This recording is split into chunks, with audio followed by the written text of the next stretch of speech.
Hello friends, the progress playbook पर आप सभी का स्वागत है।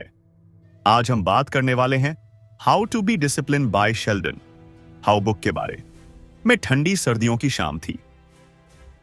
ऋतिक, जो कि दिल्ली के एक छोटे से फ्लैट में अकेला रहता था, अपनी जिंदगी से परेशान था। उसकी नौकरी बस ठीक ठाक चल रही थी, लेकिन अंदर से उसे लगता था कि वह अपनी जिंदगी में कुछ बड़ा नहीं कर रहा। अक्सर वह सोचता कि आखिर उसे चाहिए क्या है। एक रात जब वह यूं ही बेड पर पड़ा मोबाइल स्क्रॉल कर रहा था, उसकी नजर एक बुक रिव्यू पर पड़ी। किताब का नाम था हाउ टू बी डिसिप्लिन और लेखक का नाम था शेल्डन हाउ। क्या फालतू टॉपिक है, उसने खुद से कहा, लेकिन अंदर कहीं उसे लगा कि शायद यही वह किताब है जिसकी उसे जरूरत है। उसने तुरंत किताब ऑनलाइन ऑर्डर कर दी। 3 दिन बाद किताब उसके हाथ में थी।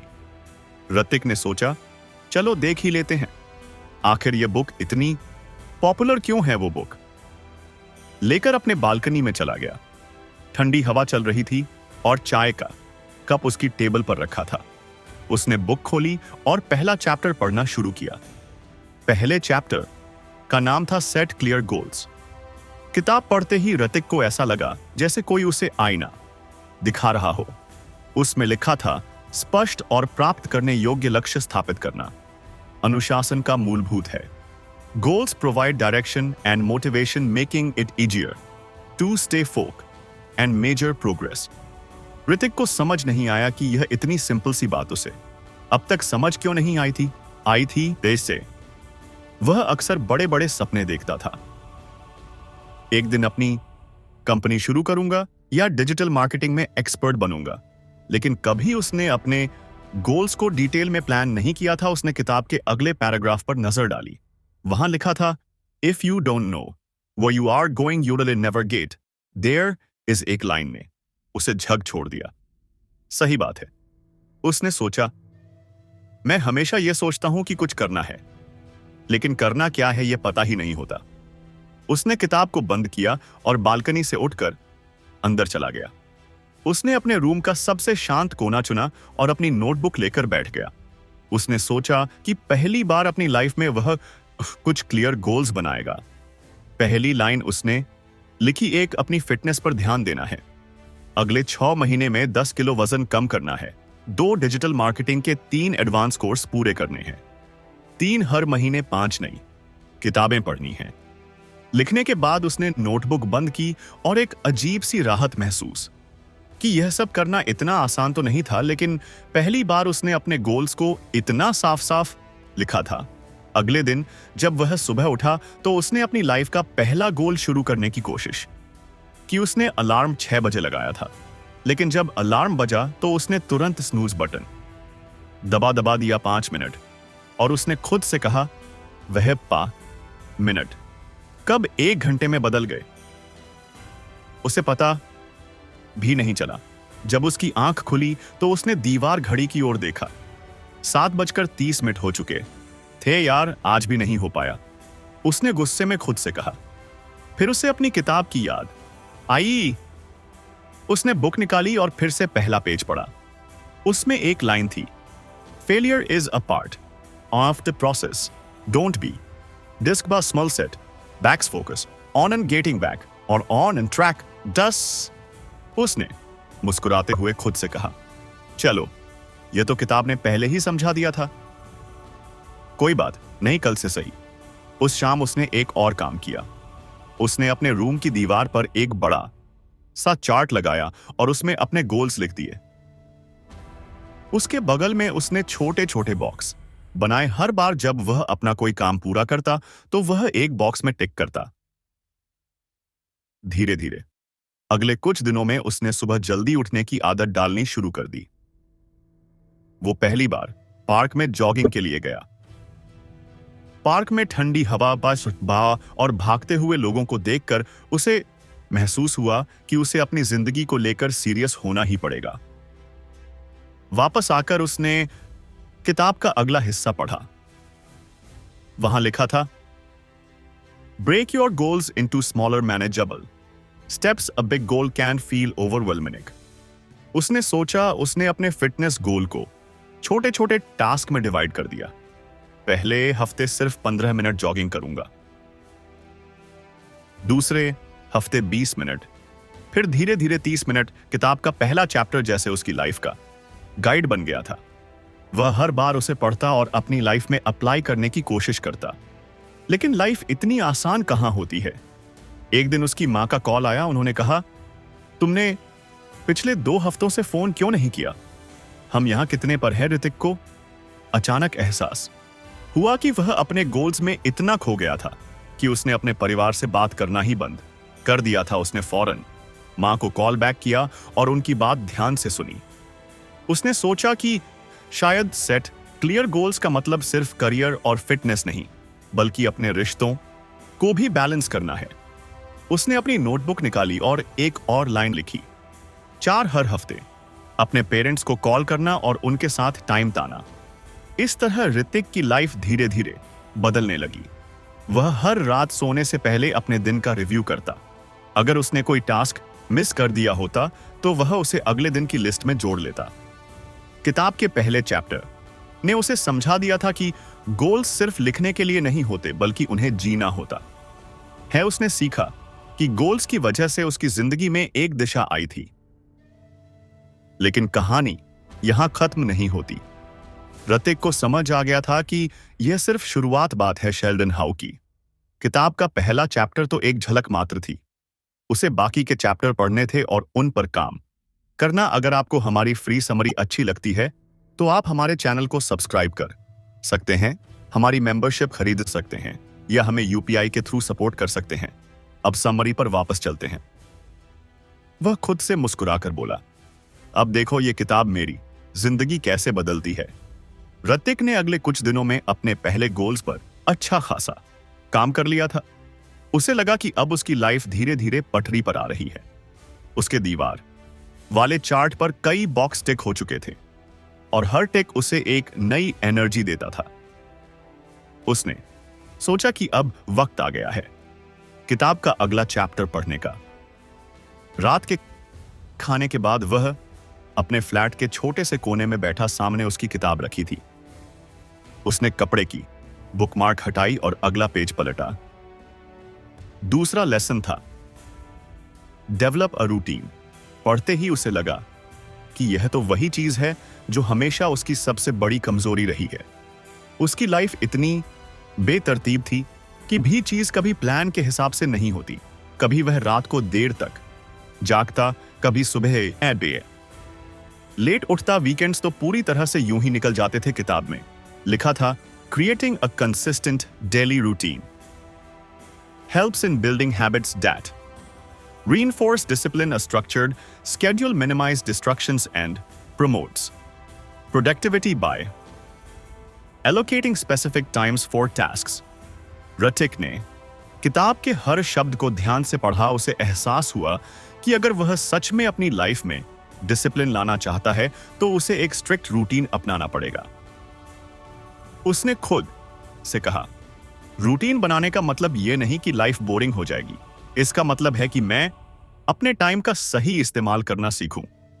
उसने तुरंत अपनी नोटबुक उठाई और लिखा, मेरा परफेक्ट रूटीन, 1 सुबह 6 बजे उठना, 2 6 1 से 7 100 बजे तक एक्सरसाइज दी, 7 बजे से 3:30 बजे तक ब्रेकफास्ट, 4 8 बजे से 12 बजे तक वर्क टाइम, 5 घंटे का लंच ब्रेक, 1 बजे से 5 बजे तक फिर से काम, 7वीं शाम को 1 घंटा खुद के लिए पढ़ाई, स्किल्स सीखने या रिफ्लेक्शन के लिए, 8वीं रात को 10 बजे तक सो जाना।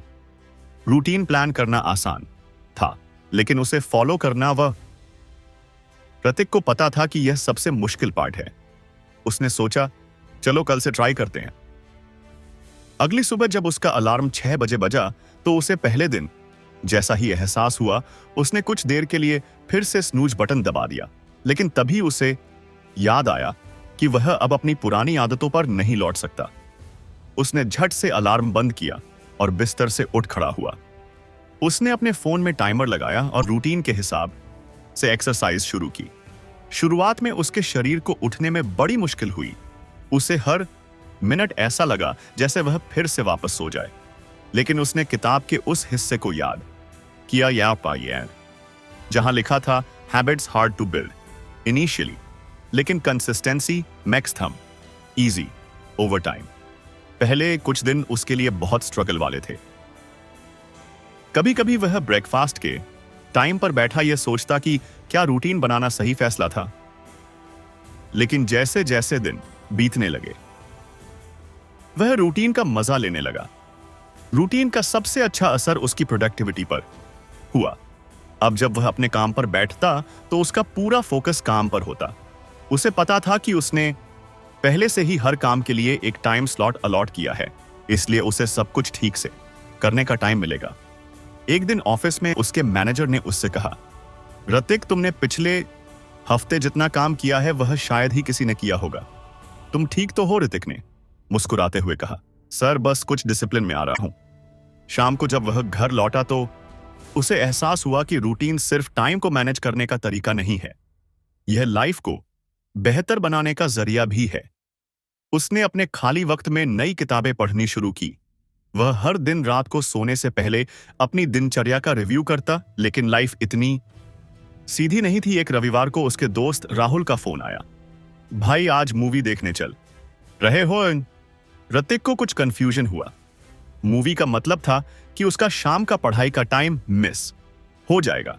लेकिन फिर उसने सोचा, रूटीन का मतलब यह नहीं कि मैं अपनी लाइफ को एंजॉय करना छोड़ दूं, कभी कभी ब्रेक लेना भी जरूरी है। उसने खुद से एक नई बात सीखी, रूटीन का मतलब स्ट्रिक्ट रूल्स नहीं बल्कि बैलेंस है। अगले कुछ दिनों में उसने अपने रूटीन को और फ्लेक्सिबल बनाया। उसने अपने शेड्यूल में फ्री टाइम के स्लॉट भी जोड़े। यह वह वक्त था जब वह कुछ भी कर सकता था, फैमिली से बात, दोस्तों के साथ घूमना या सिर्फ आराम करना। किताब में एक और इंटरेस्टिंग लाइन थी, A resident can sometimes feel like a burden, allow some flexible to omit unexpected events। उसने महसूस किया कि रूटीन ने उसे एक बेहतर इंसान बना दिया है उसकी लाइफ में। अब एक स्ट्रक्चर था। पहले जहां वह हर काम लास्ट मिनट तक लता था, अब वह समय पर अपने टास्क पूरे कर लेता था। लेकिन कहानी यहां खत्म नहीं होती। ऋतिक को एहसास हुआ कि रूटीन बनाने से उसका सफर शुरू हुआ है, लेकिन अब भी उसे अपनी आदतों को और गहराई तक ले जाना है। किताब में अब भी और लेसन्स बाकी थे। उसने खुद से वादा किया कि वह हर लेसन को पढ़ेगा, समझेगा और अपनी जिंदगी में उतारे। और इसी उम्मीद के साथ उसने अगले चैप्टर पर जाने के लिए किताब को धीरे से बंद कर दिया।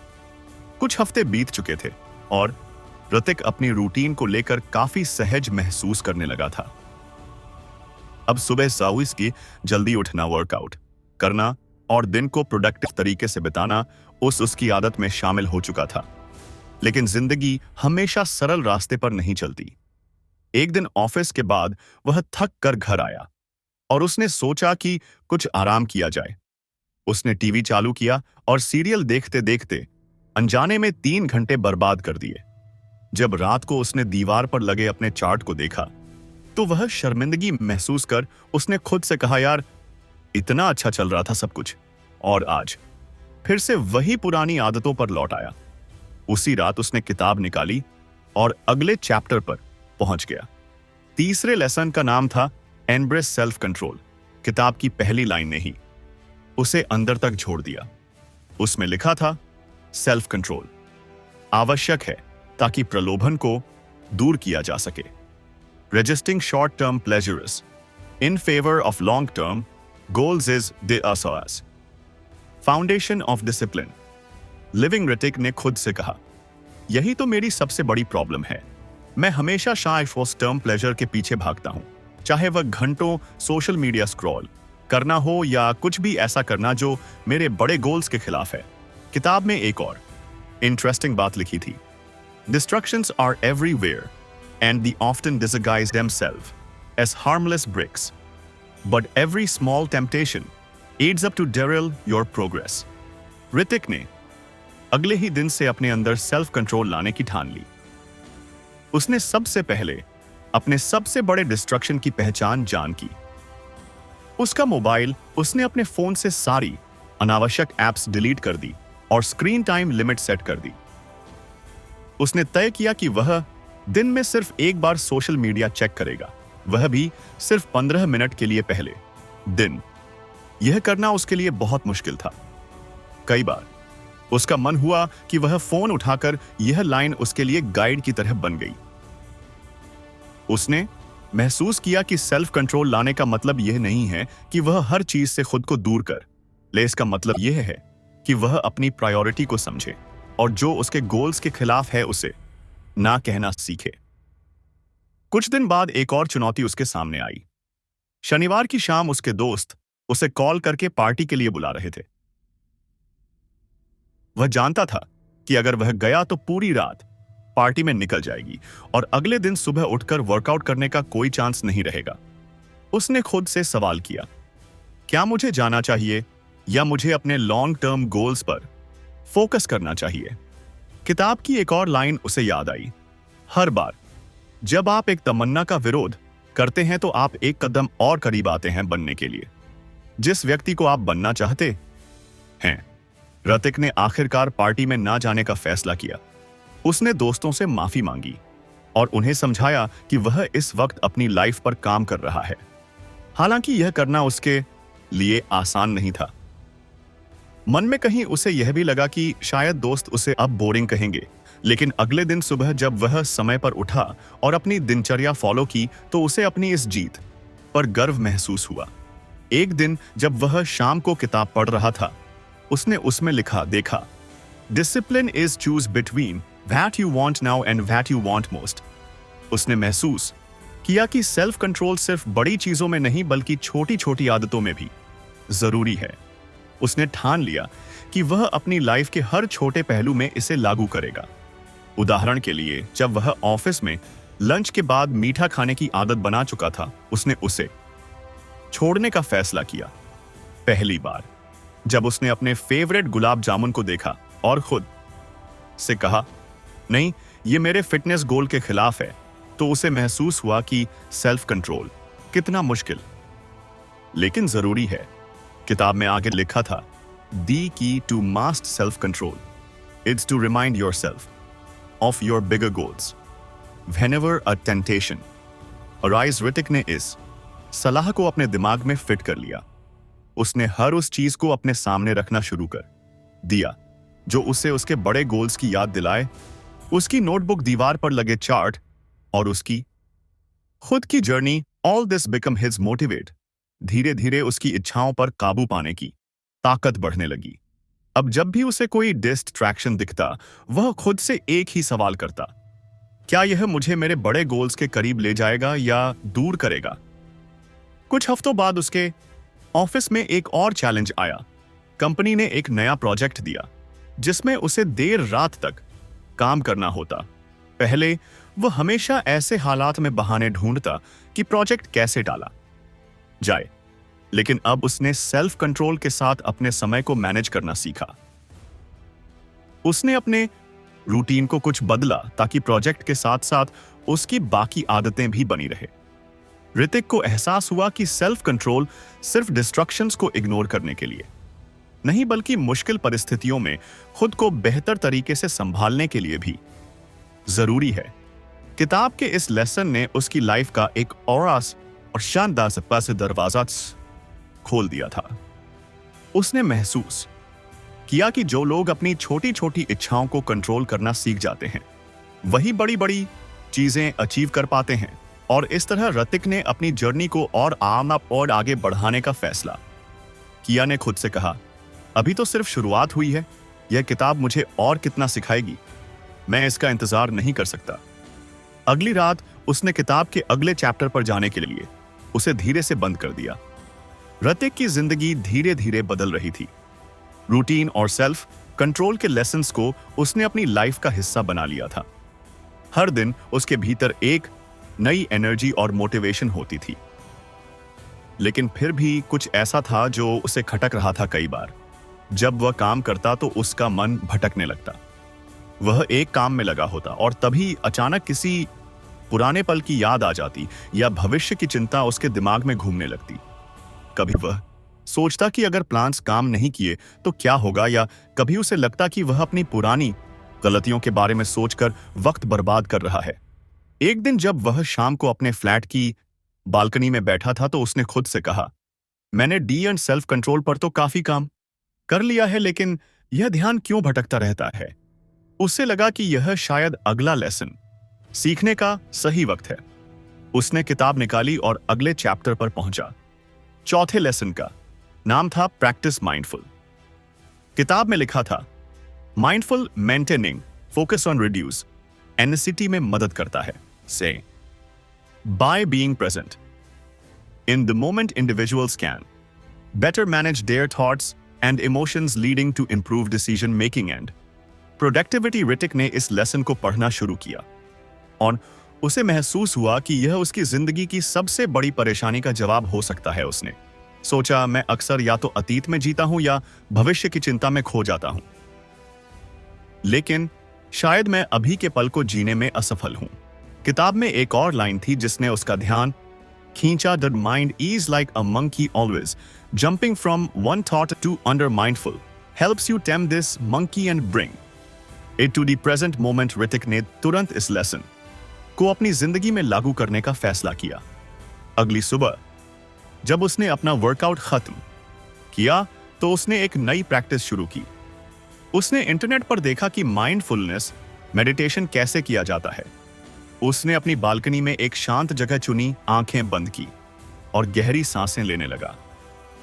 पहले कुछ मिनटों तक उसका दिमाग हर दिशा में भागता रहा, कभी ऑफिस के काम की चिंता, कभी किसी पुराने झगड़े की याद।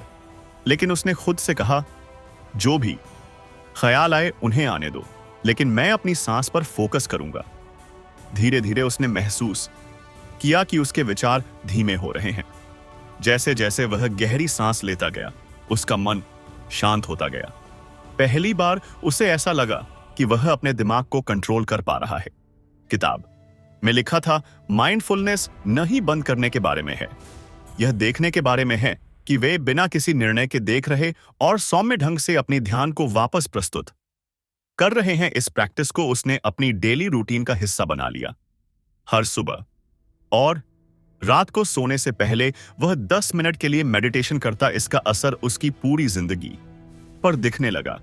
जब वह ऑफिस में काम करता तो अब उसका फोकस पहले से बेहतर था। अगर उसका ध्यान भटकता तो वह कुछ पल के लिए गहरी सांसें लेता और खुद को वापस काम पर फोकस करने के लिए तैयार करता। एक दिन ऑफिस में एक बड़ा प्रोजेक्ट मिला। टीम लीड ने सभी को बताया कि यह काम बहुत मुश्किल होगा और डेडलाइन भी कड़ी है। ऋतिक की टीम के लोग परेशान हो गए, लेकिन उसने खुद को शांत रखा। उसने अपनी माइंडफुलनेस प्रैक्टिस का इस्तेमाल किया। जब बाकी लोग घबराहट में इधर उधर बातें कर रहे थे, ऋतिक ने चुपचाप एक प्लान बनाया।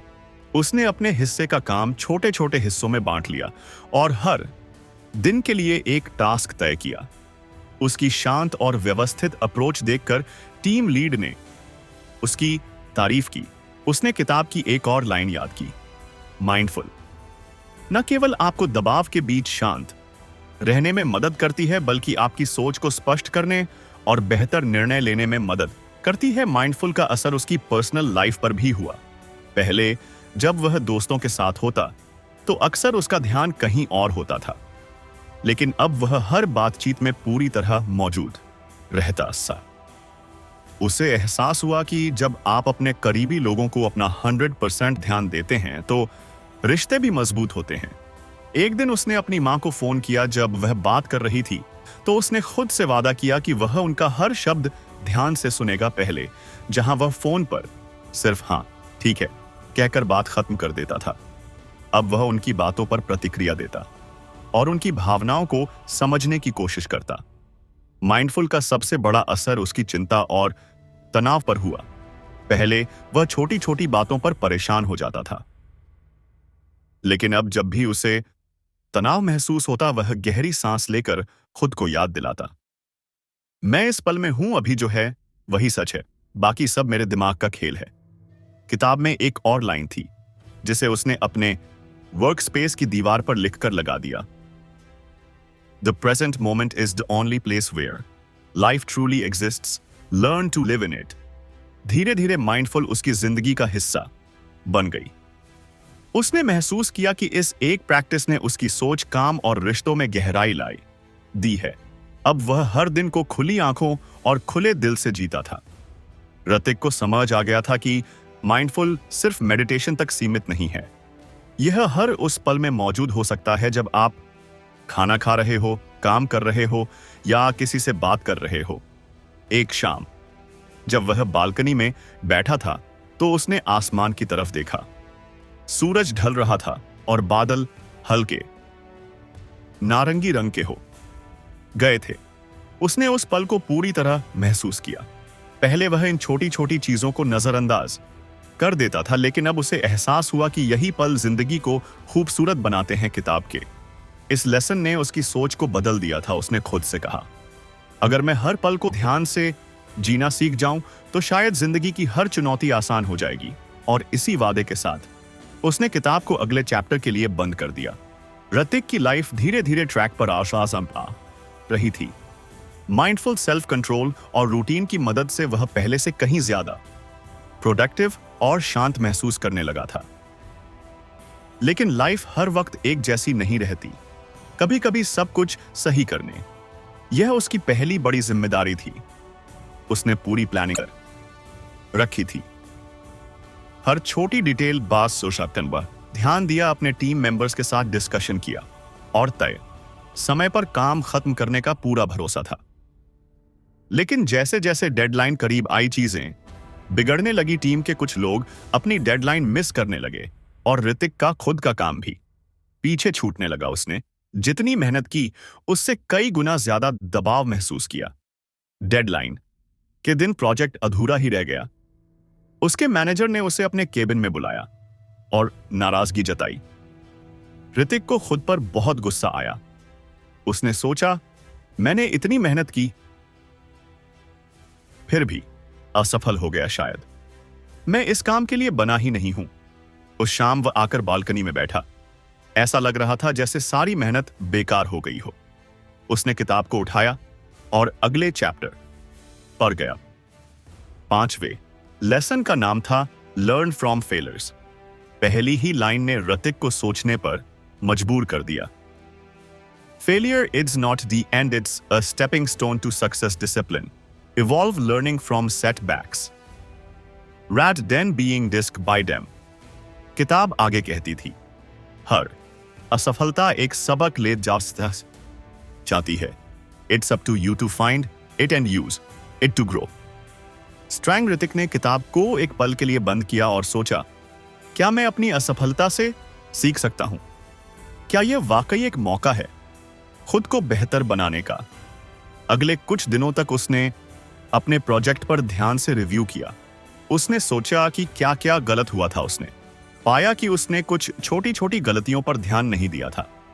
उदाहरण के लिए टीम के साथ नियमित चेक इन करना भूल गया था और कई बार खुद ही काम संभालने की कोशिश की बजाय इसे सही तरीके से डेलीगेट करने के किताब में लिखा था। Failures often happen because of overlooked details. Reflect on your mistakes, not to blame yourself but to improve. Hrithik ने अपनी गलतियों को स्वीकार किया। उसने खुद से वादा किया कि अगली बार वह बेहतर तरीके से तैयारी करेगा। लेकिन साथ ही उसने खुद को याद दिलाया कि एक प्रोजेक्ट में फेल होना उसकी पूरी काबिलियत पर सवाल नहीं उठाता। उसने खुद को मोटिवेट करने के लिए किताब में लिखी एक और लाइन दोहराई, failure is a detour not a dead end it's a chance to refine your strategy and come back strong. अगले हफ्ते ऑफिस में एक और प्रोजेक्ट आया। ऋतिक ने तुरंत अपनी गलतियों से सीखी बातों को लागू करना शुरू कर दिया। उसने टीम के साथ बेहतर कम्युनिकेशन बनाए रखा और हर छोटे मोटे प्रॉब्लम को शुरुआत में ही सुलझा लिया। धीरे धीरे उसे एहसास हुआ कि असफलता से डरने के बजाय उसे इसे एक चुनौती के रूप में देखना चाहिए। उसने महसूस किया कि हर असफलता के पीछे एक सीख छिपी होती है। एक और घटना ने उसे इस लेसन को और गहराई से समझने का मौका दिया। वह पिछले कुछ हफ्तों से सुबह जल्दी उठने की अपनी आदत को फॉलो कर रहा था, लेकिन एक दिन देर रात तक जागने के कारण वह सुबह उठने में फेल हो गया। उसने सोचा, क्या मैं फिर से अपनी पुरानी आदतों में लौट रहा हूं? पहले वह खुद को कोसता, लेकिन अब उसने किताब की सलाह को अपनाया। उसने खुद से कहा, यह सिर्फ एक दिन की बात है, मैं कल से फिर से अपनी रूटीन पर लौट सकता हूं। किताब में लिखा था, discipline is not about being perfect every day, it's about bouncing back after setbacks. उसने अगले दिन अलार्म बजने पर उठने का पूरा प्रयास किया और अपनी रूटीन को फिर से पकड़ लिया। ऋतिक ने महसूस किया कि असफलता से निपटने का सबसे अच्छा तरीका है उसे स्वीकार कर, उससे सीखना और आगे बढ़ना। उसने अपने चार्ट पर एक नया सेक्शन जोड़ा, सीखेगा यस पाठ। हर बार जब भी वह किसी चीज में फेल होता तो वह वहां लिखता कि उसने उस अनुभव से क्या सीखा। कुछ हफ्तों बाद ऋतिक के मैनेजर ने उसे बुलाया। उन्होंने कहा, ऋतिक, तुम्हारे काम में जबरदस्त सुधार आया है। वह प्रोजेक्ट जिसमें तुम फेल हुए थे उसकी वजह से तुमने बहुत कुछ सीखा है और यह सीख तुम्हारे हर काम में दिख रही है। ऋतिक मुस्कुराया। उसने महसूस किया कि असफलता उसे तोड़ने के बजाय उसे मजबूत बना रही थी। किताब में एक और बात लिखी थी, resilience is built through failures, the more you face setbacks the strength you become. इस लेसन ने ऋतिक की सोच को पूरी तरह बदल दिया था। अब जब भी उसे किसी काम में असफलता मिलती तो वह घबराने या निराश होने के बजाय खुद से पूछता, इससे मुझे क्या सीखने को मिला। एक दिन जब वह अपने फ्लैट में बैठा था, उसने अपने पुराने दोस्तों को याद किया, वह दोस्त जो उसे कभी कभी लूजर कहकर चिढ़ाते थे जब वह किसी काम में फेल हो जाता था। लेकिन अब वह जानता था कि फेल होना कमजोरी नहीं है। उसने खुद से कहा, फेल होना जरूरी है, बिना फेल हुए मैं कभी सीख ही नहीं पाता। उस शाम उसने किताब को फिर से खोला। वह जानता था कि अगले चैप्टर में भी उसके लिए कुछ खास होगा, लेकिन इस बार उसने किताब को बंद करने से पहले आखिरी बार पेज को पढ़ा जो उसे बार बार याद दिला रहा था, failure is just another step on the path to success, keep stepping forward. और उसने खुद से वादा किया कि वह हर असफलता को गले लगाएगा और उससे सीखकर आगे बढ़ेगा। ऋतिक अब तक किताब के 5 लेसन्स को अपनी जिंदगी का हिस्सा बना चुका था। हर नया लेसन उसकी सोच को और बेहतर बनाता था। उसने खुद को बहुत बदलते हुए देखा था।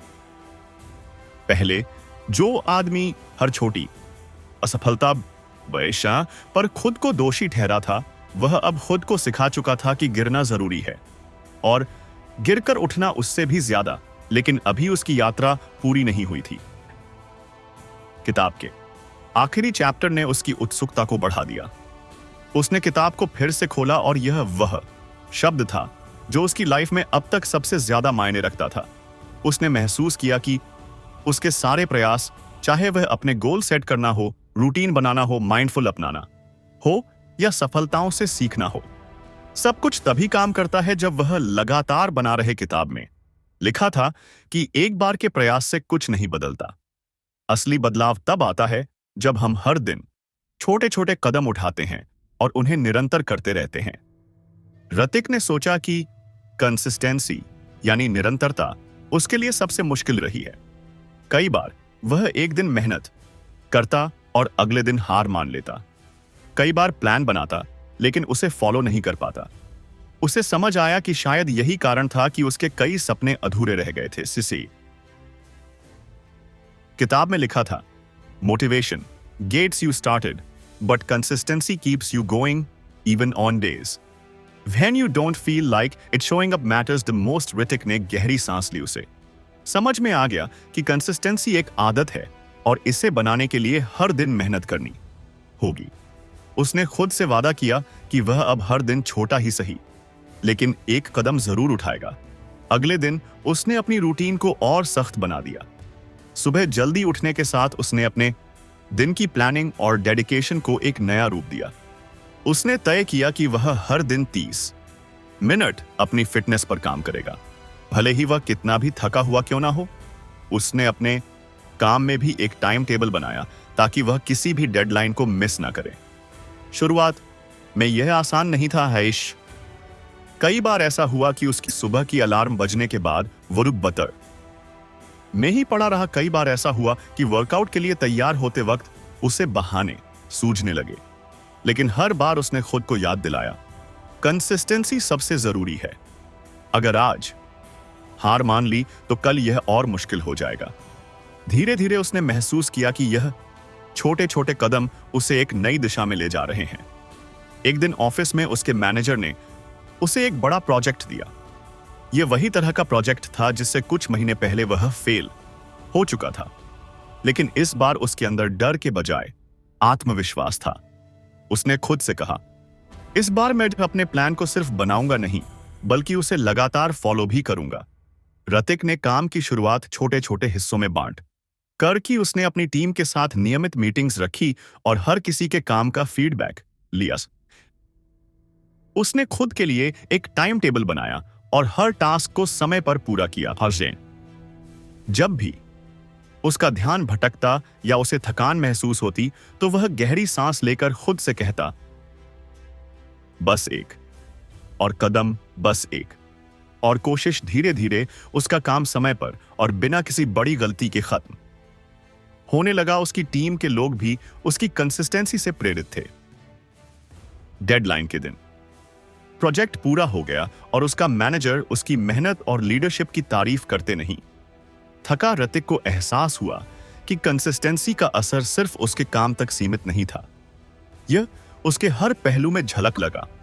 उसने अपनी फिटनेस पर भी इसी तरह काम करना जारी रखा। पहले जहां वह सिर्फ कुछ दिनों तक एक्सरसाइज करता था और फिर छोड़ देता था, अब वह हर दिन 30 मिनट खुद को समर्पित करता। उसका शरीर और मन दोनों पहले से ज्यादा मजबूत और ऊर्जावान महसूस करने लगे। ऋतिक ने देखा कि कंसिस्टेंसी सिर्फ बड़ी बड़ी चीजों में नहीं बल्कि छोटी छोटी आदतों में भी असर डालती है। उसने यह भी तय किया कि हर रात सोने से पहले वह किताब पढ़ेगा, भले ही सिर्फ एक पन्ना क्यों ना हो। एक दिन जब वह अपने पुराने दोस्तों से मिलने गया तो उन्होंने कहा, तू बहुत बदल गया है ऋतिक। पहले तुझे हर छोटी बात पर चिंता होती थी और अब लगता है जैसे तुझे सब कुछ संभालना आता है। ऋतिक ने मुस्कुराते हुए कहा, यह बदलाव धीरे धीरे हुआ है। मैंने बस हर दिन छोटा सा कदम उठाया और कंसिस्टेंसी बनाए रखी। उसने अपने दोस्तों को किताब के लेसन्स के बारे में बताया। उसने कहा, कंसिस्टेंसी का मतलब है कि तुम हर दिन अपने आप से एक वादा निभाओ। यह जरूरी नहीं कि तुम हर दिन परफेक्ट रहो, बस जरूरी है कि तुम हर दिन कोशिश करते रहो। उस रात जब वह घर लौटा तो उसने किताब का आखिरी पन्ना पढ़ा। उसमें लिखा था, discipline is not the goal, it's the journey, keep going and you will find that success become a habit not a destination. Hrithik ने किताब को बंद किया। उसने महसूस किया कि उसकी जिंदगी अब बदल चुकी थी, लेकिन उसने यह भी समझा कि यह सफर कभी खत्म नहीं होगा। हर दिन एक नई चुनौती होगी, एक नई सीख होगी और एक नया मौका होगा खुद को बेहतर बनाने का। कि रोशनी उसके कमरे को हल्का सा रोशन कर रही थी। उसने गहरी सांस ली और खुद से वादा किया कि वह इस सफर को कभी नहीं छोड़ेगा, क्योंकि अब उसे पता था कि असली खुशी किसी मंजिल तक पहुंचने में नहीं बल्कि उस सफर को पूरी ईमानदारी और मेहनत से जीने में है। और यहीं से ऋतिक की कहानी खत्म नहीं हुई, यह तो बस एक नई शुरुआत थी। तो फ्रेंड्स, ये थी हमारी आज की बुक समरी। आपको कैसी लगी कमेंट करके जरूर बताएं और धन्यवाद आपका समरी एंड तक सुनने के लिए।